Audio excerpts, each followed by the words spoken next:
তোমরা যে আপনজনকে দাফন করো, যেন আল্লাহ দেখায় দেয় যে দাফন করার পরে কি ঘটে।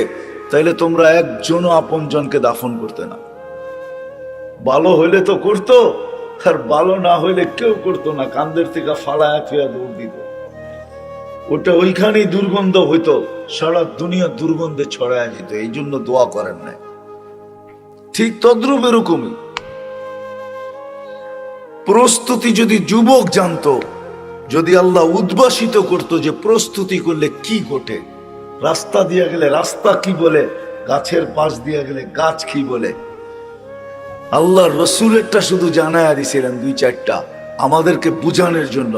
আল্লাহর রসুল যখন গাছের পাশ দিয়া যাইতেন তো গাছ সালাম দিতেন, আসসালামু আলাইকা ইয়া রাসূলুল্লাহ। এখনো মসজিদে সাজারা মক্কায় রাখা আছে, রাখা নেই? হ্যাঁ, ওটা কোন সাজারা, কোন গাছ যে আল্লাহর রসুলকে সালাম দিত? এখনো পাথর রাখা আছে, যেই পাথর আল্লাহ রসুলকে দেখা সালাম দিতেন। আমাদের যদি এরকম হইতো তাহলে আমরা পাগল হয়ে যেতাম। আল্লাহ রসুল তো সইতে পারছেন, আমরা সইতে পারতাম না, আমরা তো পাগল হয়ে যেতাম, মাথা নষ্ট হয়ে যেত। এই জন্য আমাদের গন্তব্য আছে, আমরা গন্তব্যের দিকে ধাবমান, চলমান, ছুটতেছি। গন্তব্য আমাদের দিকে আসতেছে, কে কখন যাব কেউ জানি না, কিন্তু প্রস্তুতি নিয়ে যেতে হবে। দুনিয়ার পরিচয় পরিচিতি শেষ না, এটা এখানের জাআলনাকুম শুউবান ওয়া কাবাইলা লিতাআরাফু। কোরআন সুস্পষ্ট করছেন, দুনিয়ার তোমাদের পেশায় বিভক্ত, বংশে বিভক্ত, দেশে বিভক্ত, এরিয়ায় বিভক্ত, বর্ণে বিভক্ত, ভাষায় বিভক্ত। দুনিয়ার এই বিভক্ত শুধু হলো লিতাআরাফু, আপোষে চিনার জন্য, একজন আরেকজনকে চিনার জন্য। এটা দুনিয়ার, এটা আখেরাতের না, এটা কবরের না, এটা হাসরের না, এটা মিজানের না, এটা পুলসিরাতের না। আবারও পিছে যাইতেছি, প্রথমেই বলছিলাম আমাদেরকে বুঝতে দেয় না অনেক কিছু। যদিও শিক্ষিত তারপরও বোঝে না, যদিও বিবেকমান তারপরও বোঝে না, যদিও বুদ্ধিমান তারপরও বোঝে না, বুঝতে চায় না। প্রথমেই বলছি আমি বোঝেন আর না বোঝেন এটাই সত্য। দুনিয়া আমাকে দেখাইতে পারবে না, কোনো মেশিন আসে নাই। আমাদের শরীরে লবণ আছে, 1 ইঞ্চি লবণ বাহির করা দুনিয়ার কোনো মেশিন দেখাইতে পারবে না। আমাদের শরীরে চিনি আছে, দুনিয়ার কোনো মেশিন নাই আমাদের থেকে চিনি বাহির করে 1 রোয়া দেখায় দিবে। আমাদের শরীরে লোহা আছে, দুনিয়ার কোনো মেশিন আসে নাই 1 ইঞ্চি লোহা বাহির করে দেখায় দিবে। কিন্তু দুনিয়া এটা মানেন না? মানেন না? নাইলে আয়রন ট্যাবলেট কেন খায়, নাইলে সুগার কেন বাড়ে? ঠিক না? আমিও সুগারের রোগী, তো ডেলি তো খালি চিনি প্যাকেট করে করে বেচতে পারতাম, ঠিক না? কি বলেন, ঠিক না? কিন্তু মানতে হয়, এটাই সত্য। বিদায় আমাদের কথাই, কোরআন হাদিসের কথাই সত্য। আপনি মানেন আর না মানেন, প্রস্তুতি নিয়ে যেতে হবে। সহজে কিভাবে কি পাইলে প্রস্তুতি হয়ে যাবে, আল্লাহ রসুল আল্লাহ এটা বুঝাইছেন যে হেদায়েত পাইলেই প্রস্তুতি হয়ে যাবে। এই জন্যই সূরা ফাতিহায় প্রত্যেককে বলছে ইহদিনাস সিরাতাল মুস্তাকিম। আল্লাহ হেদায়েত দিয়া দেন, কিচ্ছু চাই না।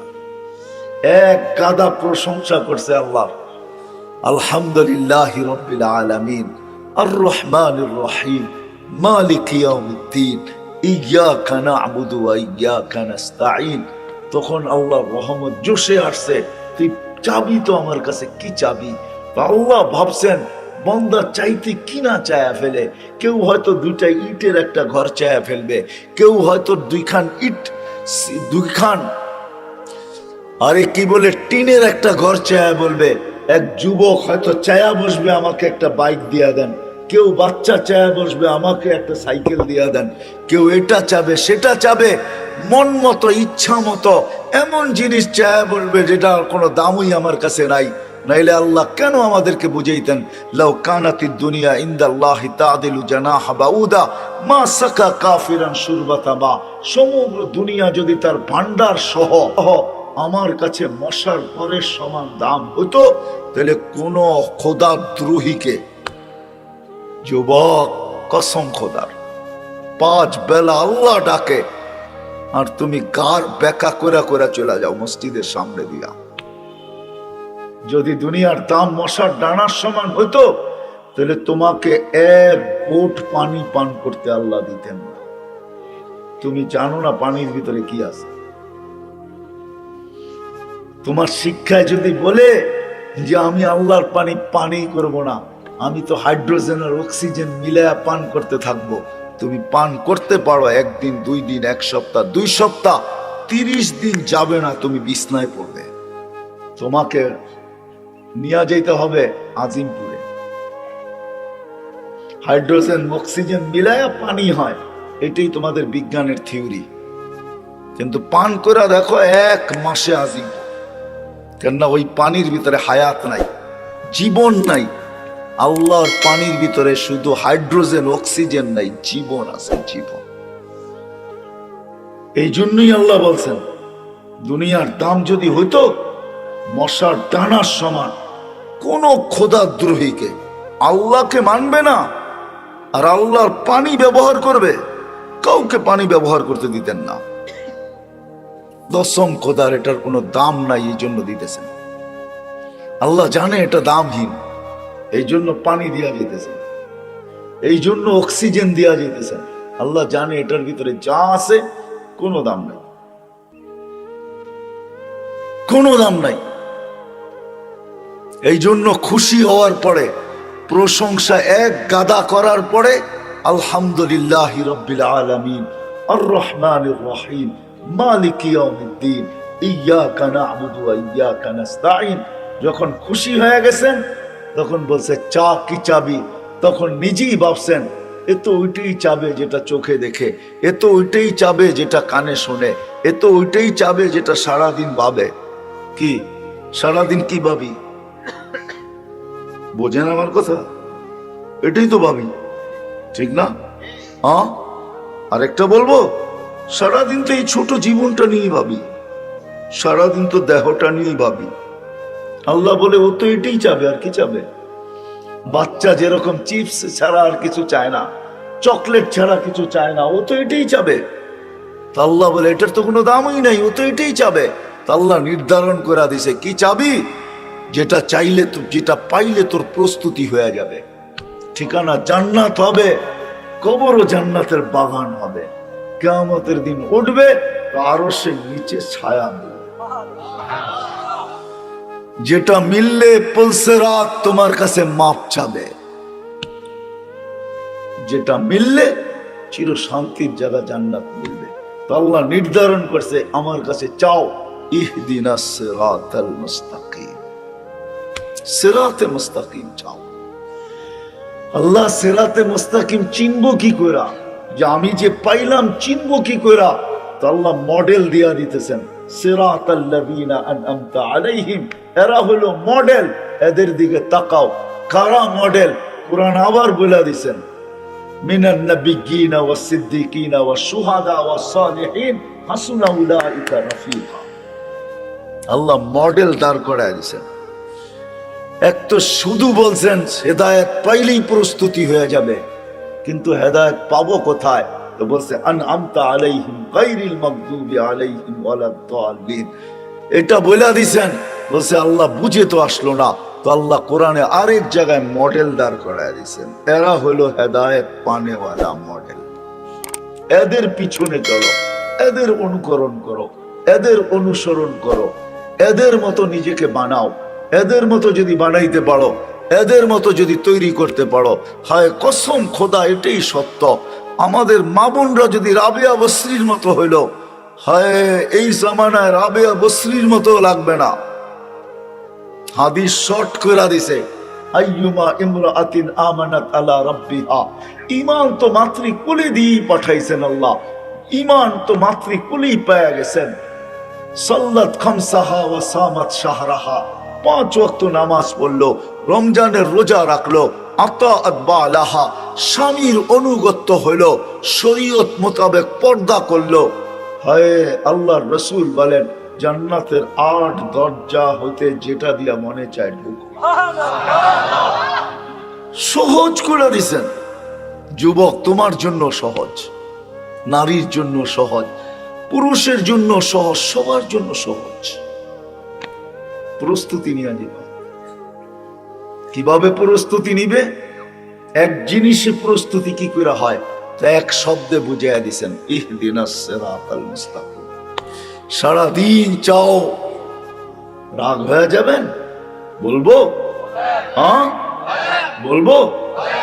নামাজে তো ইহদিনাস সিরাতাল মুস্তাকিম বলি, এইখানে পীরের মুরিদও আছে, আমি চেহারা দেখতেছি, একজনও নাই যে নামাজের বাহিরে তসবিহ নিয়া ডেলি 100 বার পড়ছে ইহদিনাস সিরাতাল মুস্তাকিম, ইহদিনাস সিরাতাল মুস্তাকিম, ইহদিনাস সিরাতাল মুস্তাকিম। আপনি লা ইলাহা জিকির করেন তো ইহদিনাস সিরাতাল মুস্তাকিম কি চাওয়া যায় না? না যায় না? হ্যাঁ, নামাজের বাইরে কয়জন আল্লাহর কাছে চাই ইহদিনাস সিরাতাল মুস্তাকিম, ইহদিনাস সিরাতাল মুস্তাকিম। আল্লাহ সিরাতে মুস্তাকিম দে, আল্লাহ সিরাতে মুস্তাকিম দে। আপনি ভাবছেন এটা নামাজের ভিতরে চাওয়া? নামাজের ভিতরে যদি চাওয়া বাধ্যতামূলক হয় তো নামাজের বাহিরে চাওয়া আরো উত্তম, আরো প্রয়োজন। কজন চায় বলেন? রাগ হয়ে গেলেন? হ্যাঁ, উচিত ছিল হেদায়েত পাইলেই প্রস্তুতি হয়ে যাবে। শুধু আখেরাতের প্রস্তুতি হবে না, দুনিয়ার প্রস্তুতি হবে। দুনিয়ার বিশ্বাস হয় না? হ্যাঁ, আজকে সন্তান হেদায়েত পায় না বিদায় মা বাবা চিনে না, মা বাবা হেদায়েত পায় না বিদায় সন্তান চিনে না। যদি চিনত সন্তান যে সন্তান কি জিনিস আমার, যদি চিনত তাইলে কোন সন্তানকে মা বাবা প্রাপ্ত বয়স্ক হওয়ার পূর্ব মুহূর্ত পর্যন্ত এমন জায়গায় একটা সেকেন্ড ব্যয় করতে দিত না যেই জায়গায় ব্যয় করার দ্বারা এই সেকেন্ডটা তার পক্ষে আসে নাই। তাইলে প্রত্যেক মা বাবা সন্তানকে প্রাপ্ত বয়স্ক পর্যন্ত বলতো তুই প্রাপ্ত বয়স্ক হওয়ার পরে যেথায় খুশি তেথায় চলে যা, আমার কোনো আপত্তি নাই। কি পড়বি আমার আপত্তি নাই, কি করবি আমার আপত্তি নাই, কেমন চলবি এটা আমার কোনো আপত্তি নাই, কিন্তু যতদিন পর্যন্ত তুই প্রাপ্ত বয়স্ক না হস অতদিন পর্যন্ত তোকে আমি আমার কন্ট্রোলে রাখবো, তোকে আমি সঠিক জায়গায় তোর সময়টাকে ব্যয় করাবো। কেননা তুই যত ন্যাক করবি সব আমার আমল নামায় আসতে থাকবে। জিজ্ঞাসা করেন এই ছোট বাচ্চাগুলা যারা মাদ্রাসায় পড়ে এদের কোনো আমল নামা নাই, বলো হুজুর যে এদের সওয়াব লেখা হয়? কি লেখা হয়? রফিয়াল কলম, কলম উঠানো। এদের সওয়াব যায় কোথায়? মা বাবার আমল নামায় যায়, মা বাবার আমল। প্রাপ্ত বয়স্কে যদি অল্প বয়সে হাফেজ হয়ে যায় মা বাবার আমল নামা হেফজে কোরআনের সওয়াব লেখা হয়। শুধু তো কিয়ামতের দিন তাজ পড়াবে না। তাহলে কোন মা বাবা তার সন্তানকে প্রাপ্ত বয়স্ক হওয়ার আগে ওই জায়গায় সময়টাকে ব্যয় করাইতো না যেই জায়গায় ব্যয় করানোর দ্বারা সময়টা তার আমল নামায় আসে না। তাহলে প্রত্যেক মা বাবা ওই জায়গায় ব্যয় করতেন যদি হেদায়েত পাইতেন।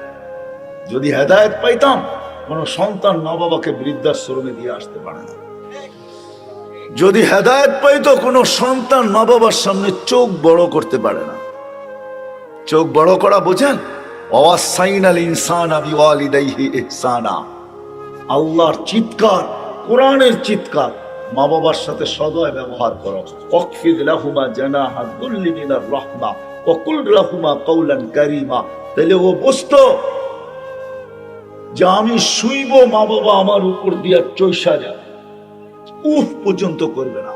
চোখ বড়, বাবার কলার ধরবে মোবাইলের জন্য। যা খুশি তা বলে যুবকরা, মা বাবা মোবাইল দিতে পারে না, অ্যান্ড্রয়েড সেট দিতে পারে না, নতুন ব্র্যান্ডের বাহির হয়েছে দিতে পারে না, টাকা দেয় নাই, দিতে দেরি করতেছে, যা খুশি তা বলতেছে। এমন পর্যন্ত বলতেছে জন্ম দিলা কেন, তোমার পিটায় পয়সা নেওয়া দরকার। কি যুবক রাগ হয়ে গেল? বলো না, না বলো না। তুমি জানো পেটে রেখে কি কষ্ট করছে? জানো হিমালয় উঠানো এর চেয়ে সহজ। আল্লাহ হিমালয় উঠানোকে সহজ বলেন নাই, কঠিন বলেন নাই। আল্লাহ বলছে ওয়াহনুন আলা ওয়াহনিন। কোরআন হুজুরদেরকে তর্জমা জিজ্ঞাসা করো, ওয়াহনুন আলা ওয়াহনিন। তোর মা তোকে পেটে নিয়া কষ্টের স্তূপ জমায় দিছে, কষ্ট, কষ্টের পাহাড়ের উপরে পাহাড় রাখছে। বাবা সারা দিন পরিশ্রম করে নিজের ইজ্জতকে, আমিত্বকে, নিজের ব্যক্তিত্বকে জমিনের সাথে মিশায়া দিয়া, হায় ঢাকা শহর কেন, এই গ্রামের বাইকালো মাঝে মাঝে থাপ্পড় খায়া বাড়িতে ফিরে।